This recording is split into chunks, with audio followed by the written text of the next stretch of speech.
So it basically is going to cover your resistance, voltage and current and connect all of them together. और इससे relate करते हुए हमारे पास फिर एक फॉर्मूला आता है ओम्स लॉ का, which is extremely important for our syllabus. और हमारे सिलेबस में कुछ सबसे ज्यादा यूज होने वाले फॉर्मूलाज में से एक है वो। और चलें अब शुरू करते हैं ओम्स लॉ की स्टेटमेंट से। तो सबसे पहले अगर हम बात करें ओम्स लॉ की स्टेटमेंट की, तो basically it goes something like that the Ohm's law is stated the voltage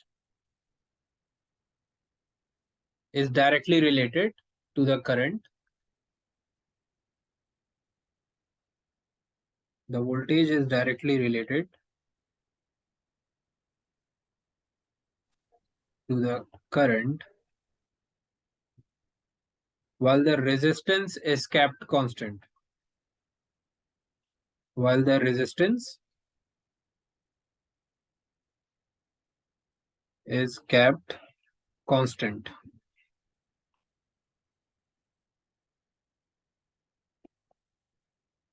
Now the thing over here is कि हमें ओम्स भाई जो हैं इन्होंने बताया कि जब भी कभी आप वोल्टेज और करंट को रिलेट करना चाहेंगे तो ये डायरेक्ट रिलेशन में मिलेंगे आपको अगर आपका रेजिस्टेंस कांस्टेंट हो।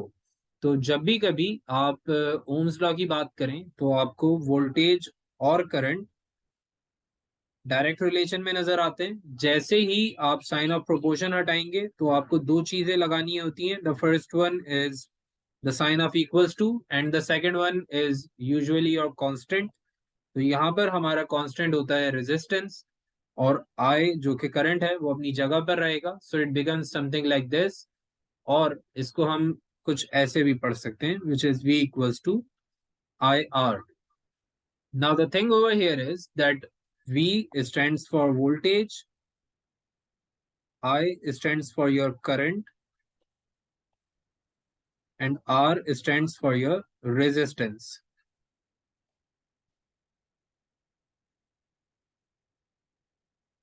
Now the thing over here is कि अगर मैं इन तीनों का रिलेशन एक दूसरे के साथ समझना चाहूँ तो इनका रिलेशन क्या रहेगा और क्या इनका रिलेशन एग्जिस्ट भी करता है या नहीं। तो सबसे पहले हम बात कर लेते हैं वोल्टेज और करंट की। तो ये दोनों डायरेक्ट रिलेशन में है। और अगर हम वोल्टेज और रेजिस्टेंस की बात करें तो ये भी डायरेक्ट रिलेशन में होते हैं। जबकि अगर हम करंट और रेजिस्टेंस की बात करें तो इनका रिलेशन आपको इनवर्स नजर आएगा। So basically the voltage and current is directly related, voltage and resistance is directly related as well, but current and resistance are inversely related. Now moving forward, we need to understand that whether this proportion or this formula of V equals to IR could be like understood or implicable in real life or not. तो reality में कोई भी ऐसा object exist नहीं करता जो कि Ohm's law को फॉलो करे। तो ओम्स लॉ की जो ये कंडीशन है that the resistance shall be kept constant, वो एग्जिस्ट ही नहीं करती, वो पॉसिबल ही नहीं है प्रैक्टिकल लाइफ में। क्योंकि हमने कुछ फैक्टर्स पढ़े हैं रेजिस्टेंस के प्रीवियस लेक्चर्स में और हमने ये समझा था कि रेजिस्टेंस वेरी करता है टेम्परेचर के साथ, लेंथ ऑफ कंडक्टर के साथ, cross sectional area of conductor के साथ। तो अगर हम कंडक्टर को एक साइज में कांस्टेंट कर भी लें तो उसका टेम्परेचर हम कभी भी कांस्टेंट नहीं कर सकते। और इससे हमें ये पता चलता है कि resistance would always change on the basis of change in temperature. तो जब भी कभी आप इलेक्ट्रिकल ट्रांसमिशन करेंगे किसी एक वायर में से, किसी एक कंडक्टर में से, तो उसका टेम्परेचर डेफिनेटली राइज करेगा and that rise in temperature would lead to an increased resistance. तो पता ये चलता है कि रेजिस्टेंस को हम किसी भी सूरत कांस्टेंट नहीं रख सकते। और ये ओम्स भाई ने जो लॉ दिया था वो लॉ प्रैक्टिकल लाइफ में कहीं पर भी आपको एग्जिस्ट करते हुए नजर नहीं आएगा। तो हमेशा की तरह साइंस ने हमारे साथ एक प्रैंक कर दिया है और हमें एक ऐसा लॉ दे दिया है जिसकी प्रैक्टिकल लाइफ इम्प्लीकेशन कहीं पे एग्जिस्ट ही नहीं करती है। अब आ जाते हैं ओम्स लॉ के ग्राफ की तरफ। तो आपको दो टाइप के ग्राफ्स नजर आएंगे ओम्स लॉ में. The first one is going to be for an ohmic conductor. Voltage और करंट का ये ग्राफ होता है. This is for ohmic conductors. और ओमिक कंडक्टर्स ऐसे कंडक्टर्स होते हैं who obey the law of Ohm's law. Basically Ohm's भाई का जो लॉ फॉलो करें उन्हें हम ओमिक कंडक्टर्स कहते हैं. और अभी मैंने आपको बताया कि ऐसा कोई कंडक्टर एग्जिस्ट करता ही नहीं है. तो ओमिक कंडक्टर रियलिटी में नॉन एग्जिस्टेंट है. कहीं पे भी आपको ओमिक कंडक्टर नजर नहीं आएगा. So this is non existent. Now moving forward, we have the second graph which is for voltage and current as well, but this time it would either look like this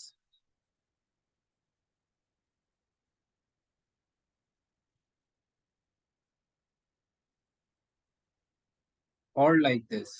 तो ये आपको graph जो नजर आ रहा है ये भी voltage current का ग्राफ है, लेकिन ये नॉन ओमिक कंडक्टर्स के लिए है. And these type of conductors are actually the real conductors. So this is the graph for non ohmic conductors, and these are basically the real conductors. Non ohmic conductors ही हमारे real conductors होते हैं. और जितने भी आपको conductors नजर आएंगे, whether it is in the form of any appliance like your fan, bulb, और योर कंप्यूटर, लैपटॉप, और your mobile phone, all of those things are basically the non ohmic conductors. जबकि आप अगर इनकी रेजिस्टेंस की बात करें तो आपने नोटिस किया होगा that if you are like continuously using your phone, तो आपका फोन हीट अप हो जाता है. And because of heating up आपका जो रेजिस्टेंस है वो increase कर जाना है gradually. So that is what ohmic conductors are doing in the real life. Sorry, the non-ohmic conductors are doing in the real life. जबकि ओमिक कंडक्टर हम आज तक प्रोड्यूस नहीं कर सके. उसकी वजह यह है कि जब भी आप किसी अप्लायंस को यूज करते हैं तो उसका टेम्परेचर चेंज होता ही है. कभी ऐसा नहीं होगा कि टेम्परेचर कांस्टेंट रहे और आप अप्लायंस को या मटेरियल को यूज करते रहें. So the temperature change would ultimately lead towards a different resistance, an increased resistance, which is completely against the law of ohms. So that is the condition. अब चलते हैं इसके formula से relation create करते हुए with the previous formulas. So we studied a formula which was I equals to Q over T. और हमारे पास अभी एक नया फॉर्मूला आया है which is V is equals to IR. तो V is equals to I R और I equals to Q over T दोनों ही एक दूसरे के साथ इंटरलिंक कर सकते हैं. और इनसे रिलेटेड हमारे पास मजीद फॉर्मूलाज बन सकते हैं. Like as you can see I is equals to Q over T. तो आप V equals to I R में से जो I है इसको रिमूव करके Q ओवर T इसकी जगह पर लिख सकते हैं. सो I would be replaced by Q over T. So that is very common over here. और आपका जो पूरा इलेक्ट्रिकल सर्किट्स का सेक्शन है, इस पूरे सेक्शन में आपके डिफरेंट फार्मूलाज, नए फार्मूलाज को रिप्रोड्यूस करते रहेंगे.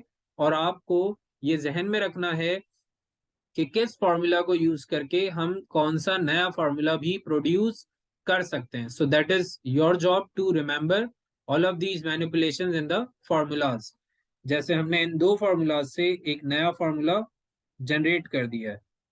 Now we are going to do a word problem or a numerical based on this concept. So the examiner is saying that the conductive wire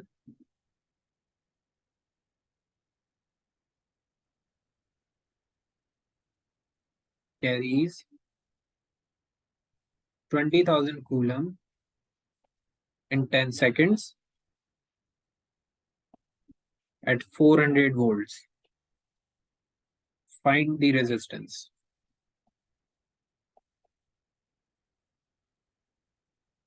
तो आपने रेजिस्टेंस फाइंड करनी है. इस type के क्वेश्चन में आपके पास क्योंकि डाटा बहुत ज्यादा है तो आपने सबसे पहले टाइम, चार्ज और वोल्टेज जो कि आपको गिवन है, इनको आपने पेन डाउन कर लेना है अपने पास, इनको मार्क कर लेना है, और जब आप इनको मार्क कर लेंगे तो आपको नजर आ जाएगा कि मुझे कौन सा फॉर्मूला यूज करना होगा.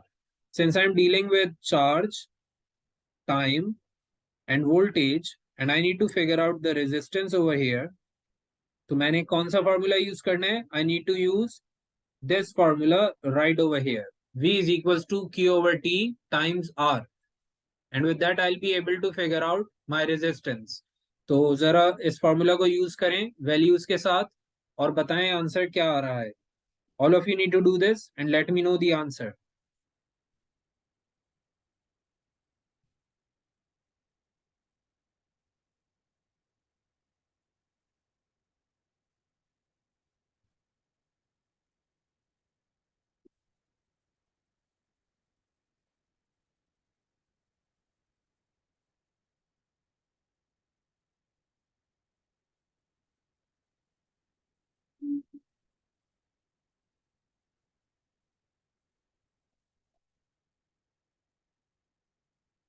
Okay, any one of you who has got the answer?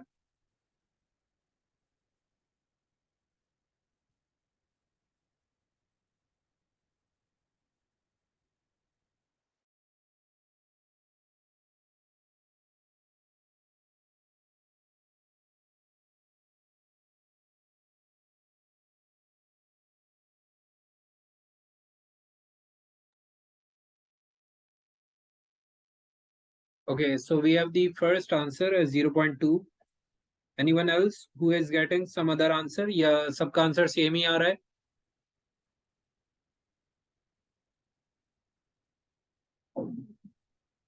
Okay perfect, it seems like all of you are getting the same answer. तो अब आगे चलते हैं इलेक्ट्रिकल पावर की तरफ. इलेक्ट्रिकल पावर हमारे पास एक थोड़ा सा डिफरेंट कॉन्सेप्ट है, which is basically relating to the power in the form of electrical current. तो इलेक्ट्रिकल करंट को हम रिलेट करने लगे हैं विद पावर ओवर हियर. तो electrical power is basically the electrical energy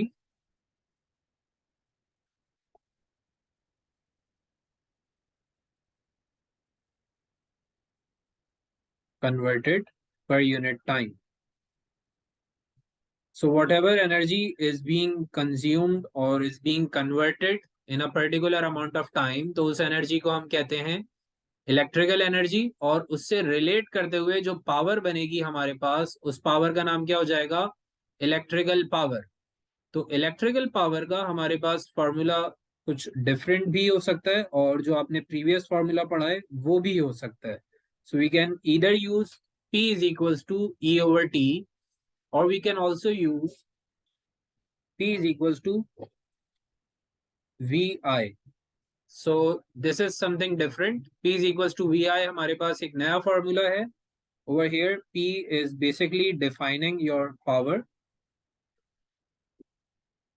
V is your voltage.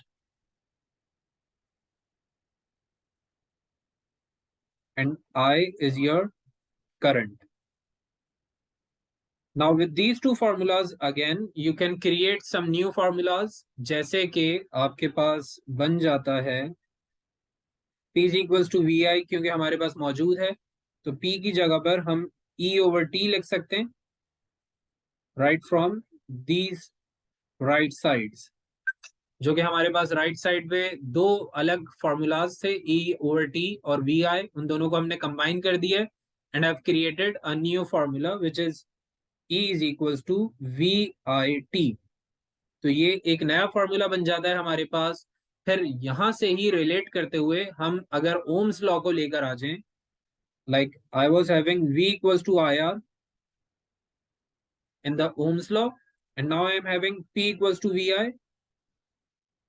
तो हम एक नया फॉर्मूला क्रिएट कर सकते हैं, since we see over here that V is basically equivalent to IR, so I can just replace V from here with IR. तो हम V की जगह पर IR लिख सकते हैं, और I एक आगे भी मौजूद है पहले से. That is going to give you P is equals to I square R. और ये एक नया फॉर्मूला बन जाएगा. You don't need to worry about this. आपके पास जो फॉर्मूलाज की लिस्ट है पूरी वो मौजूद होगी once we are done with this chapter. अब यहाँ पर हमारे पास एक formula P equals to V I बहुत इंपॉर्टेंट है, E equals to V I T बहुत इंपॉर्टेंट है, और साथ में V equals to I R is very important, and we have P equals to I square R, which is also very important. So these four formulas are very important. इनसे relate करते हुए आप मजीद formulas also बना सकते हैं, लेकिन यही चार formulas हैं जो most oftenly use होते हुए आपको नजर आएंगे. Now moving forward, we have another concept related to electrical energy, और उसके बाद हमने move करना है circuits की तरफ. So coming to electrical energy, it is basically the energy in the form of electrical charge.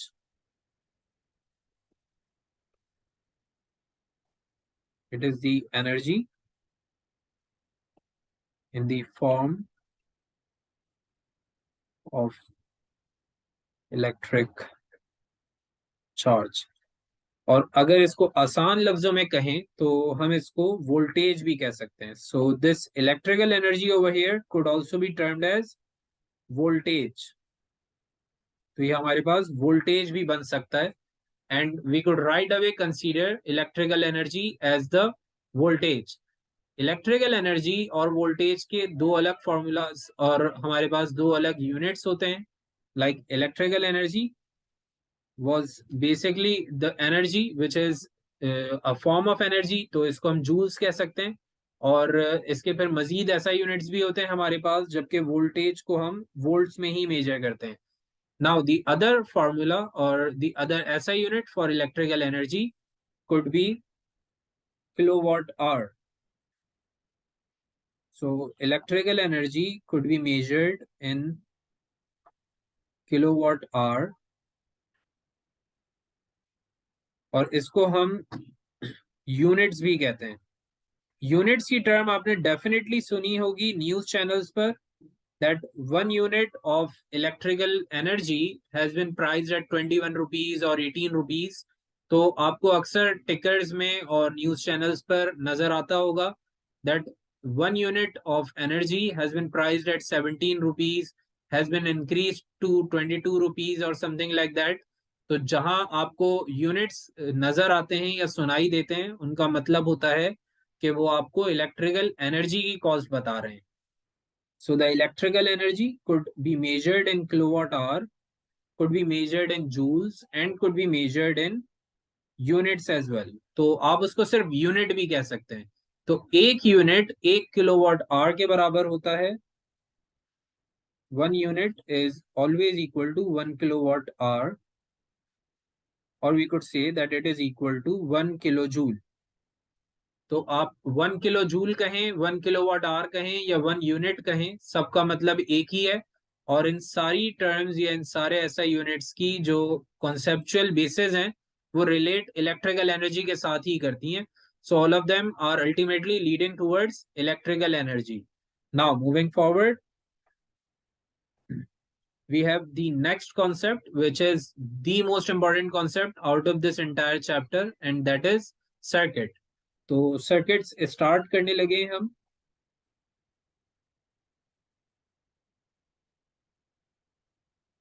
We would wrap up the differences of the types of circuits, and with that we'll be done with most of the part of current electricity. आज कोशिश रहेगी कि इसके differences लाजमी cover कर लें. So starting up with circuits, we first of all need to have an idea that what is a circuit.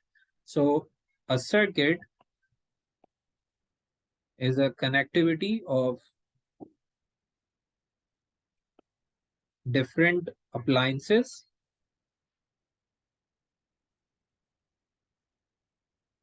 with a power supply. It is a connectivity of different appliances with a power supply. तो आपकी जो power supply है उसको अगर हम different appliances के साथ connect कर दें तो उस पूरी कनेक्टिविटी को हमने क्या नाम देना होता है? सर्किट का नाम देना होता है. अब सर्किट डिजाइन करने के हमारे पास मल्टीपल मेथड्स हैं. We basically have a straight method which is called a series circuit. So in a series circuit, you would have a resistor like any appliance, कोई भी appliance हो सकता है या resistor हो सकता है, और फिर इसको हम connect कर सकते हैं with a sort of supply. So that supply could be a cell or a battery. Now once we are done with this connectivity, तो आप देख सकते हैं कि आपके पास जो current है वो एक ही path पे move करेगा. It does not have much option. So the charges would start coming out from the negative side, which is the smaller side, and would ultimately pass through the appliance and return back to the positive side, which is your larger side. जो आपको एक large line नजर आ रही है, longer line नजर आ रही है, that is your positive terminal of cell, जबकि smaller line आपको negative terminal दिखा रहा है. Now, if we talk about the electron which is passing through this circuit, तो हमारे इलेक्ट्रॉन भाई के पास ज्यादा ऑप्शंस नहीं है.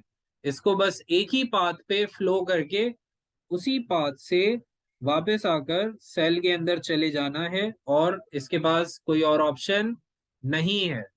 Now if we talk about some other form of circuit, so we would see that we have a parallel circuit. Parallel circuit में क्या होता है, that we have let's say two different appliances to be connected.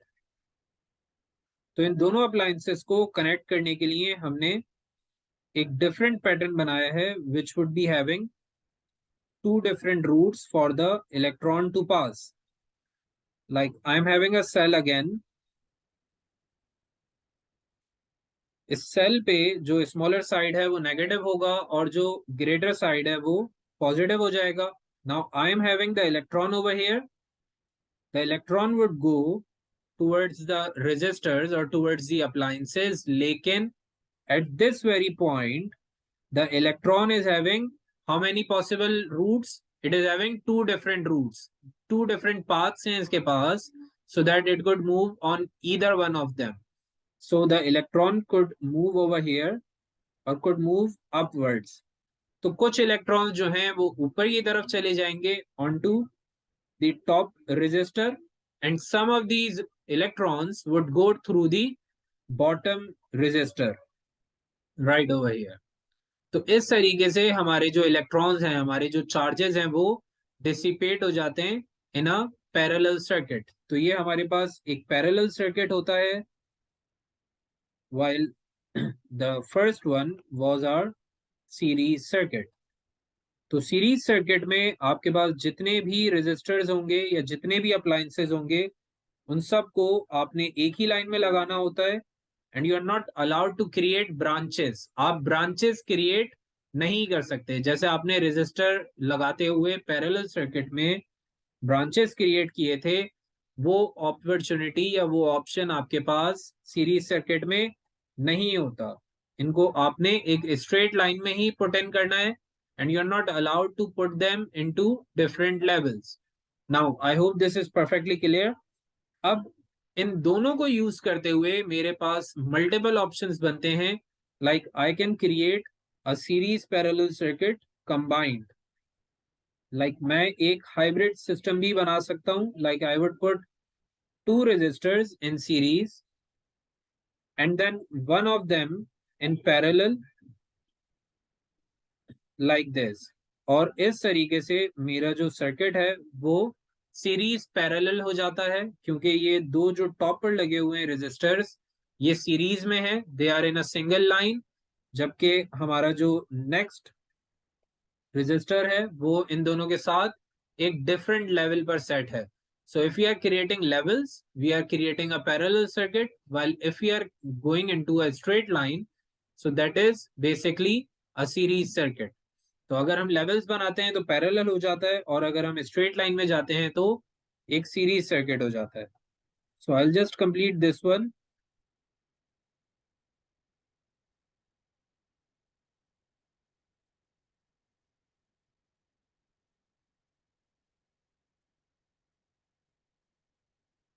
Now I have the supply over here, and the electron would again have some multiple options.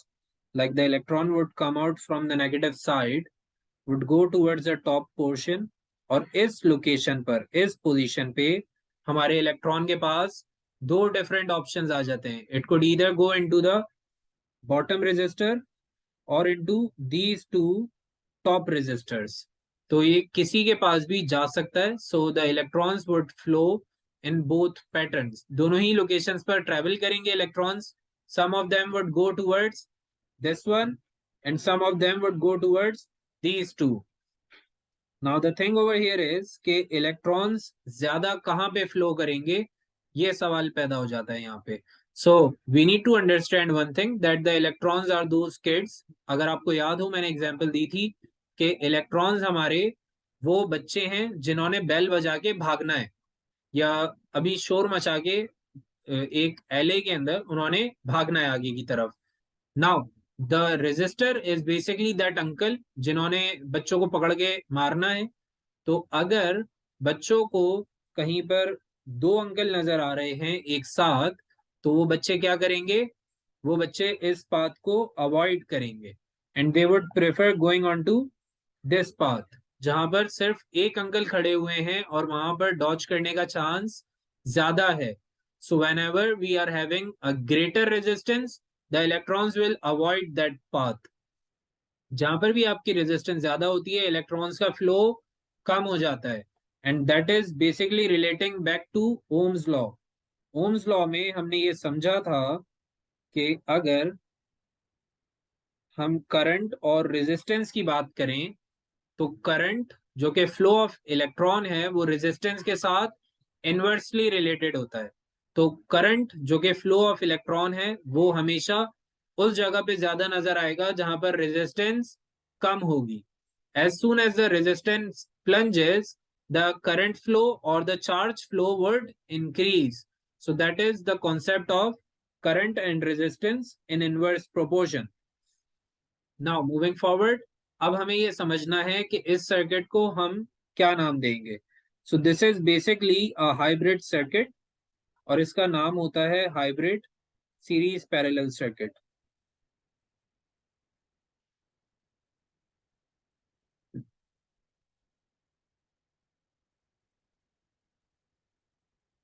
और इस type के circuits को हमने ज्यादा इंपॉर्टेंस नहीं देनी है. हमारे एग्जाम्स के अंदर इससे रिलेटेड डिफरेंसेस नहीं आते. ऑल्दो इससे रिलेटेड हमारे पास न्यूमेरिकल्स या कैलकुलेशन बेस्ड एमसीक्यूज आ सकते हैं. So we would only be dealing with it in the form of numerical questions. और डिफरेंसेस से रिलेटेड या थ्योरी से रिलेटेड इनका कोई शेयर नहीं है हमारे सिलेबस में. Now starting up with the differences of series and parallel circuits. तो सीरीज पैरेलल सर्किट्स को स्टार्ट करने से पहले आप लोगों को पता होने चाहिए कुछ हमारे सिंबल्स, जैसे कि this one is your resistor. आपको जब भी ये सिंबल नजर आएगा तो ये एक रेजिस्टर का सिंबल है. Then we have another symbol which is for a switch like this. Then we have a symbol for cell and then we have a final symbol for battery. इसके अलावा भी हमारे पास काफी सारे सिंबल्स हैं जो कि सिलेबस में इंक्लूडेड हैं. उनको हमें डिटेल में पढ़ना है. Once we will be done with the circuits तो फिर हम अपने सर्किट सिंबल्स को कवर करेंगे डिटेल में. For now you just need to be aware of these four symbols. और एक सिंबल और होता है जिसको हम बल्ब कहते हैं, which is something like this.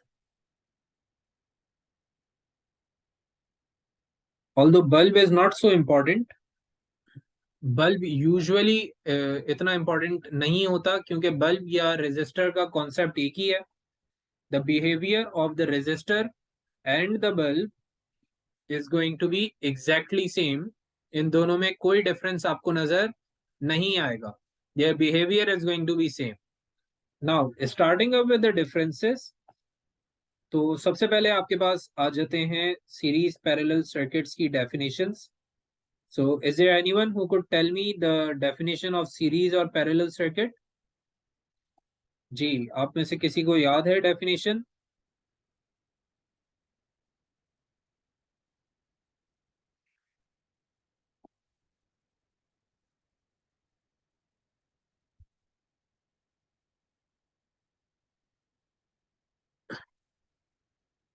जी खुदा बिल्कुल, हमारे पास डिफरेंट सर्किट रेजिस्टर्स हो सकते हैं। रेजिस्टर का एक सिंबल और होता है which is something like this, लेकिन वो सिंबल हम यूजुअली पैरेलल या सीरीज सर्किट्स के अंदर यूज नहीं करते हैं। We don't use that symbol over here. और ये जो रजिस्टर है हमारे पास, ये लेटर टॉपिक्स के अंदर यूज हो सकता है। और इसके अलावा भी हमारे पास कुछ रजिस्टर्स होते हैं, like we have LDR, we have thermistor. उन सबको हमने काफी डिटेल में पढ़ना है आगे, अभी इनका इतना इम्पोर्टेंस नहीं है। तो अब आ जाते हैं डेफिनेशन की तरफ। तो सीरीज या पैरेलल सर्किट से रिलेटेड डेफिनेशन अगर आप में से कोई मुझे बता सके। Yes, anyone having any idea of the definition?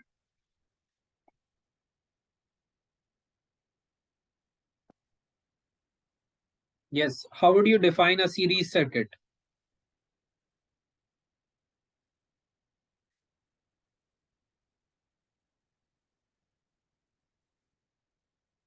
Yes, anyone?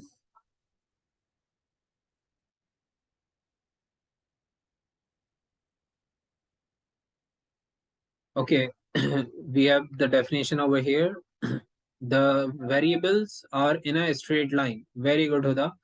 हम इसको अगर थोड़ा सा और elaborate करना चाहें तो ऐसे लिख सकते हैं that it is a circuit having all the resistors, or we could say all the appliances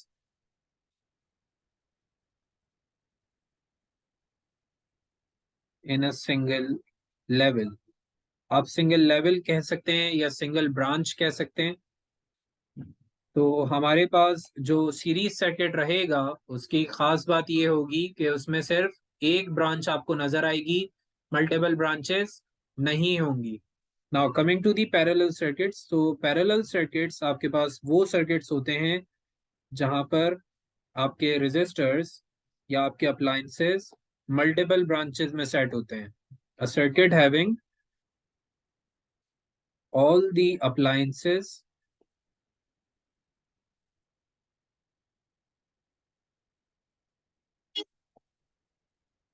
or we could say it is a circuit having the appliances in different branches। तो branches different हो जाती हैं यहाँ पर।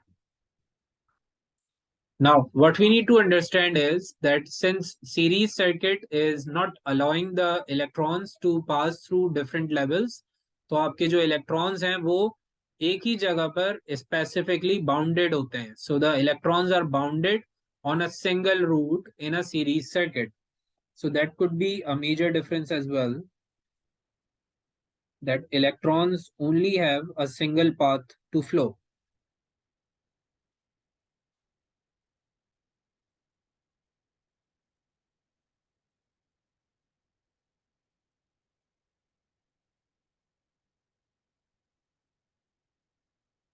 While if we talk about the parallel circuit, तो parallel circuit में electrons have multiple paths to flow.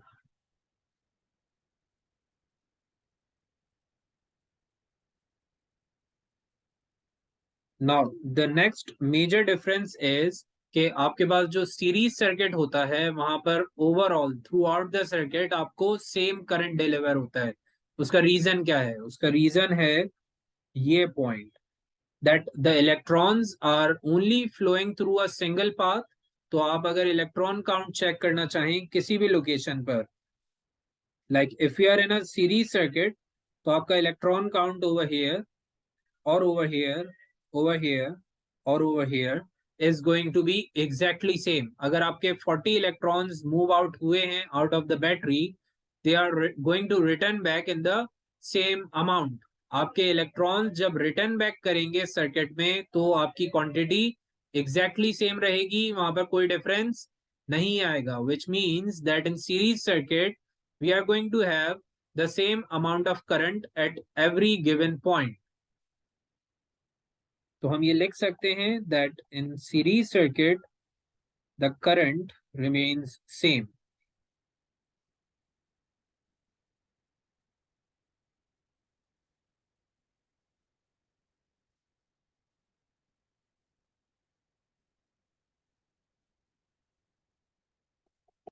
Well, if we talk about the parallel circuit, तो आपको ये नजर आएगा कि पैरेलल सर्किट में आपके जो इलेक्ट्रॉन्स होते हैं उनके पास क्योंकि मल्टीपल रूट्स थे, तो हर लोकेशन पर आपके जो इलेक्ट्रॉन्स का काउंट है वो डिफर करेगा. The current differs at each point.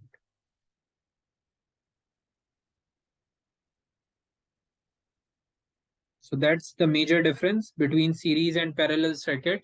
अब एक और इम्पॉर्टेंट चीज आपने समझनी है कि सीरीज सर्किट हो या पैरेलल सर्किट हो, आपका जो करंट है और जो वोल्टेज है वो एक दूसरे के साथ हमेशा ऑपोजिट रिलेशन में चलता है. Like if you are having the same current at each point over here, the voltage is going to be different. So we can say that in a series circuit, the voltage will be different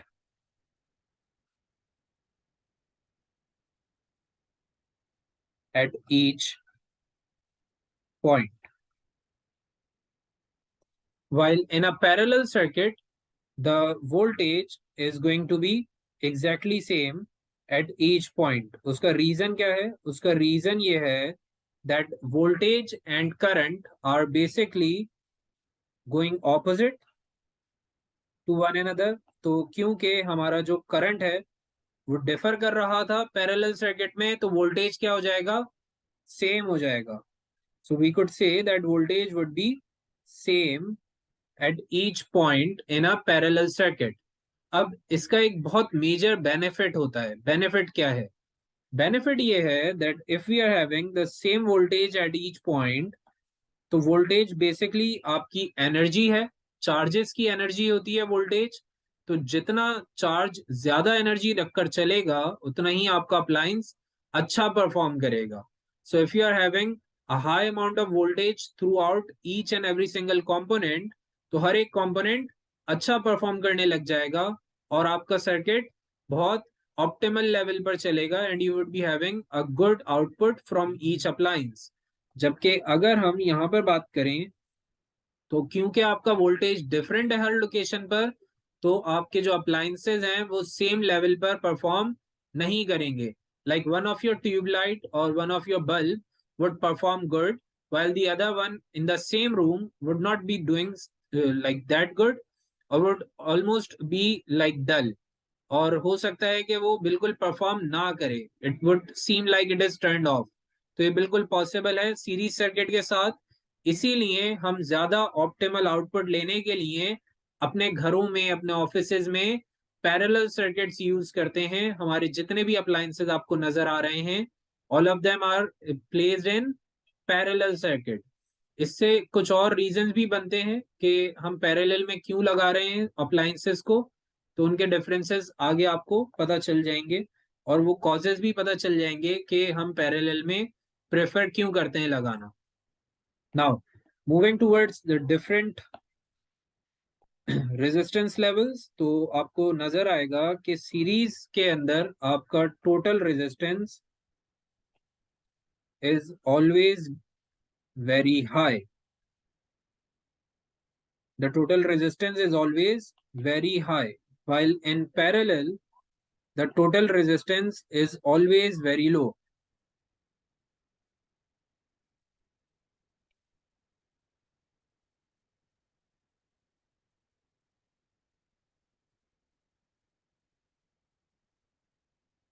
तो हमारे जो series circuits होते हैं वहां पर overall जो resistance होगा वो काफी ज्यादा होता है, जिसकी वजह से हमारे सर्किट कंपोनेंट्स अच्छा परफॉर्म नहीं कर पाते.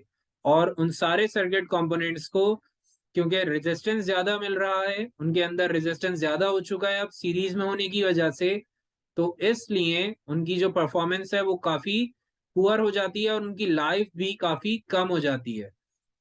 Now, what is the reason behind the resistance adding up or increasing in series circuit? So the reason is their nature. जितने भी कंडक्टर्स हैं उनकी नेचर ये होती है कि अगर उन्हें सीरीज में रखा जाएगा तो उनकी परफॉर्मेंस पुअर हो जाएगी और उनकी रेजिस्टेंस काफी ज्यादा हो जाएगी. While in against of it, if we talk about the parallel circuit, तो जितने भी कंपोनेंट्स होते हैं, कंडक्टर्स होते हैं, उनकी ये नेचर है that if they are placed in parallel, their resistance would ultimately reduce and their performance would automatically increase. ये हमारे जितने भी सर्किट कंपोनेंट्स हैं उनकी नेचर है, and they would always behave like this way. Now moving forward, we have some formulas as well. तो हमारे कुछ formulas हैं यहाँ पर. We are not going into the detail of those formulas. I'll just write these formulas over here for now. और आगे जब हम मूव करेंगे न्यूमेरिकल्स की तरफ तो उन फॉर्मूलाज को हमने डिटेल में समझना है. The first one is related to the current, which is saying that current at each point is going to be equal to the total. जो आपका टोटल करंट है वही हर एक पोजीशन के करंट के बराबर होगा सीरीज में, जबकि पैरेलल में आपका जो टोटल करंट है वो डिफरेंट पोजीशन के करंट्स का सम होता है. Like if I pick up two different positions and I measure the current over there, I just add them up और वो टोटल के बराबर हो जाएगा इन अ पैरेलल सर्किट. जबकि अगर हम सीरीज की बात करें तो वहां पर जो आपका टोटल करंट है वही आपको हर जगह पर नजर आएगा at any given position in the entire circuit. Now the opposite would happen with the voltage. Like the total voltage over here is going to be the sum of different voltages, while over here the total voltage is going to be equal to the voltage at each point. इनको हमने detail में समझना है तो आप लोगों ने tension नहीं लेनी है अभी, आप सिर्फ ये फॉर्मूला देखते जाएं. The last one is related to your resistance. तो रेजिस्टेंस का टोटल आपके पास हर एक रेजिस्टेंस को ऐड करके आता है सीरीज में, जबकि पैरेलल में आप रेजिस्टेंस फाइंड करने के लिए 1/r is equals to 1/r1 plus 1/r2 use करते हैं. So this is the formula for resistance in parallel circuit. Again, we are not going into the detail of these formulas. We'll do them later on. आगे चलते हैं तो आगे आपको एक और मेजर फ्लॉ नजर आता है सीरीज सर्किट का. वो ये कि आप सीरीज सर्किट में कभी भी एक कंपोनेंट को दूसरे कंपोनेंट से अलग कंट्रोल नहीं कर सकते.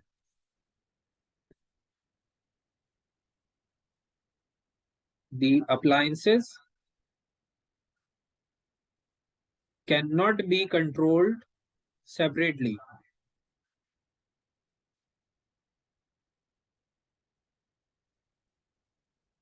I'll give you the explanation of it. तो होता कुछ ऐसे है कि अगर मेरे पास एक सीरीज सर्किट में दो रेजिस्टर्स लगे हैं and I am supplying some current to them and I want the first one to like work like perfectly, जबकि मैं दूसरे कंपोनेंट को बंद करना चाहता हूं, तो ये पॉसिबिलिटी मेरे पास सीरीज सर्किट में नहीं है. उसका रीजन क्या है?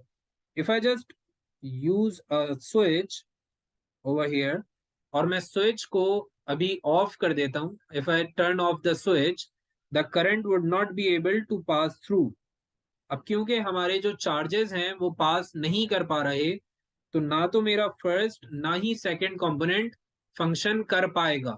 जिसका मतलब ये है कि या तो मुझे इन दोनों को ही टर्न ऑन करना होगा या फिर दोनों को ही टर्न ऑफ करना होगा, क्योंकि जब इलेक्ट्रॉन को हम अलाउ करेंगे एक सर्किट कंपोनेंट से पास होने के लिए, तो उसने अल्टीमेटली दूसरे कंपोनेंट से भी पास होना ही है, आप रोक नहीं सकते. लेकिन अगर हम पैरेलल सर्किट्स की बात करें तो पैरेलल सर्किट में क्या होगा? You would observe that the appliances can be controlled separately. इसकी सबसे अच्छी एग्जांपल आपके अपने घर के स्विच बोर्ड्स हैं, क्योंकि वहां पे आप नोटिस करते होंगे कि आपके हर एक कंपोनेंट का एक अलग कंट्रोलर स्विच मौजूद होता है, which means that you can turn on the fan and turn off the light, or if needed you can turn on the light and turn off the fan. आप दोनों को separately control कर सकते हैं, आप चाहें दोनों को बंद कर सकते हैं, दोनों को ऑन भी कर सकते हैं. So all of these things are only possible with parallel circuit. उसका रीजन क्या है? उसका रीजन इनकी प्लेसमेंट है. Like if I am having an appliance over here and the other appliance at the bottom, then I am having a power supply और मैं ये चाहता हूं कि मैं अपने बॉटम अप्लायंस को फंक्शन करवाता रहूं जबकि टॉप जो अप्लायंस है उसको टर्न ऑफ कर दूं. How is that possible? It is possible by two separate switches. Now, the electrons were flowing from here. They've got two options. They can either go over here into the bottom appliance or they could go into the top appliance. दो options हैं electrons के पास. अगर मैं top appliance को कर देता हूं switch off और bottom appliance का switch मैं कर देता हूं on, like the electrons can flow from the bottom appliance. I'm allowing the electrons to flow from the bottom appliance. लेकिन जब इलेक्ट्रॉन्स ऊपर वाले अप्लायंस पे आते हैं तो यहाँ पर सर्किट ब्रोकन है. Electrons can not fall off on to the other side, ये आगे नहीं जा सकते, जिसकी वजह से इलेक्ट्रॉन्स क्या करेंगे, इलेक्ट्रॉन्स ऊपर से रिवर्स में नीचे आएंगे and they would again flow from this same appliance at the bottom. तो जो अप्लायंस लीव करके लाइक बॉटम अप्लायंस को स्किप करके इलेक्ट्रॉन्स ऊपर चले गए थे, उन्होंने भी जब स्विच को ऑफ देखा ओवर हियर तो उन्होंने क्या किया, they started to come back in the reverse direction and go into the bottom appliance. तो ऊपर जाने वाले इलेक्ट्रॉन्स भी वापस आकर नीचे वाले अप्लायंस से जाना शुरू हो गए और आपका जो सर्किट है वो बॉटम पोर्शन के लिए परफॉर्म करता रहेगा जबकि टॉप पोर्शन के लिए स्विच्ड ऑफ रहेगा. इज इट परफेक्टली क्लियर या आप में से किसी को कोई क्वेरी, कोई problem? Yes, anyone having any ambiguity on this? कुछ ऐसा जो क्लियर ना हुआ हो?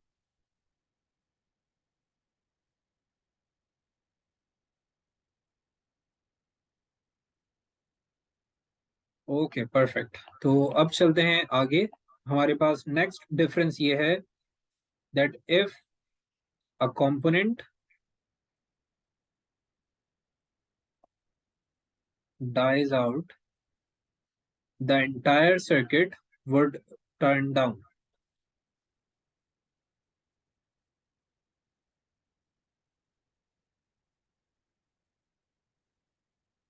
Now this is another major flaw with the series circuit. होता कुछ ऐसे है कि अगर आपका एक अप्लायंस खराब हो जाए तो बाकी पूरा सर्किट भी बंद हो जाता है, शट डाउन हो जाता है. उसका रीजन ये है that if I am having two different circuit components over here and I am supplying the current to each one of them by a series circuit, तो हमारे जो इलेक्ट्रॉन भाई हैं वो ऊपर जाना चाह रहे हैं, they are trying to go upwards.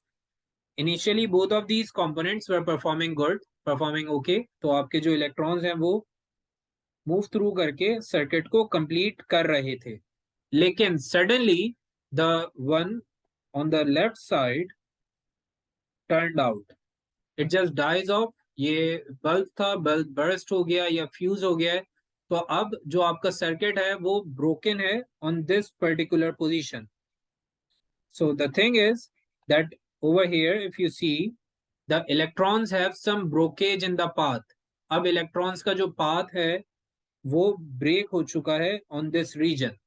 और इस region पर path के broke होने की वजह से आपके electrons अब आगे follow through नहीं कर सकते. They cannot move forward because of this broken region. So what will happen is that the entire circuit would turn down. पूरा सर्किट बंद हो जाएगा और आपका कोई भी कंपोनेंट वर्क नहीं कर पाएगा क्योंकि अब सर्किट ब्रोकन है, सर्किट कंप्लीट नहीं है. In against of it we have the parallel circuits, जहां पर अगर आपका एक कंपोनेंट खराब भी हो जाए तो आपके बाकी सारे कंपोनेंट्स ठीक से परफॉर्म करते रहते हैं.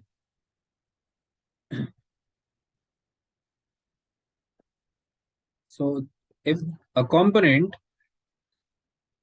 dies off, the remaining circuit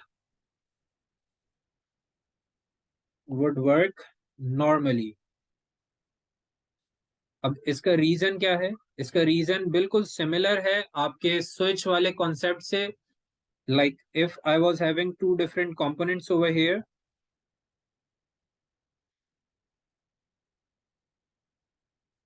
and the electrons were flowing through, कुछ इलेक्ट्रॉन्स नीचे की तरफ जा रहे थे जबकि कुछ इलेक्ट्रॉन्स ऊपर वाले कंपोनेंट में मूव कर रहे थे. Now after a while the top appliance turn down, और ये बर्स्ट हो गया है या फ्यूज हो गया है, and because of that the electrons are facing some blockage over here.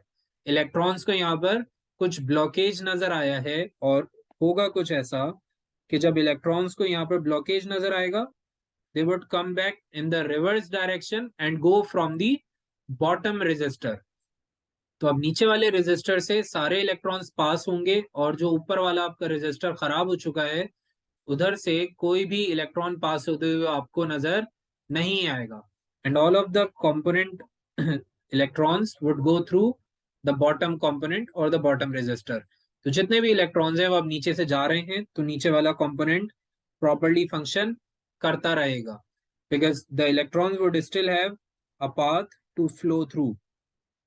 And this is like very evident in your daily life as well. Like आप देखते होंगे कि आपके घर में कोई एक बल्ब अगर फ्यूज हो गया है या आपका टेलीविजन सेट खराब हो गया है, बाकी कंपोनेंट्स आपके ठीक से परफॉर्म करते रहते हैं. ऑल्दो अगर वो बल्ब आप रिप्लेस नहीं भी कर रहे हैं तो बाकी पूरे रूम की लाइट्स और सारे अप्लायंसेस ठीक से परफॉर्म करते रहेंगे.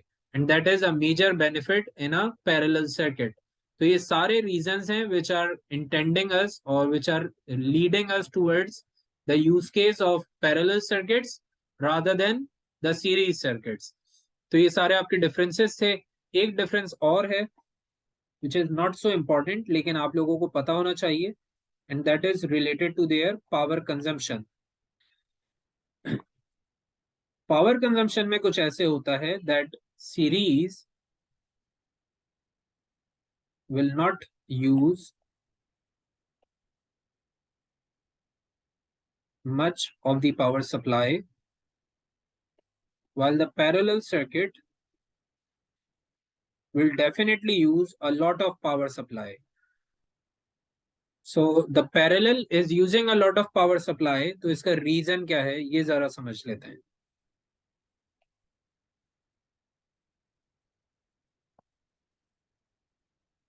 The reason behind this consumption of power supply is कि अभी हमने ये समझा कि हमारे जितने भी सर्किट कंपोनेंट्स हैं वो सब ऑप्टिमल लेवल पर परफॉर्म करते हैं पैरेलल सर्किट्स में. वो सब बहुत अच्छा परफॉर्म करते हैं पैरेलल सर्किट में. तो उस अच्छी परफॉर्मेंस के लिए पैरेलल सर्किट ड्रॉ करता है बहुत ज्यादा एनर्जी फ्रॉम द सप्लाई. तो आपका जो सेल है या आपकी जो बैटरी है वो अपनी सारी एनर्जी बहुत जल्दी से बहुत कम टाइम के अंदर पैरेलल सर्किट को डिलीवर कर देती है और खुद डाई आउट हो जाती है. जबकि सीरीज सर्किट में क्योंकि आपके कंपोनेंट्स अच्छा परफॉर्म नहीं करते, they don't perform at the optimal level, वो 100% परफॉर्मेंस नहीं देते. तो इसीलिए सीरीज सर्किट को जरूरत भी नहीं है मजीद पावर की, और वो चिल रहकर अपनी जितनी भी पावर रिक्वायर्ड होती है थोड़ी बहुत उसको डिलीवर करवाता है, और बैटरी या सेल की लाइफ ऑटोमेटिकली इंक्रीज हो जाती है. सो although it seems like the benefit of series circuit, लेकिन ये बेनिफिट नहीं है, ये अल्टीमेटली एक ड्रॉबैक ही है, क्योंकि आपके जो कंपोनेंट्स हैं वो अच्छा परफॉर्म नहीं करेंगे.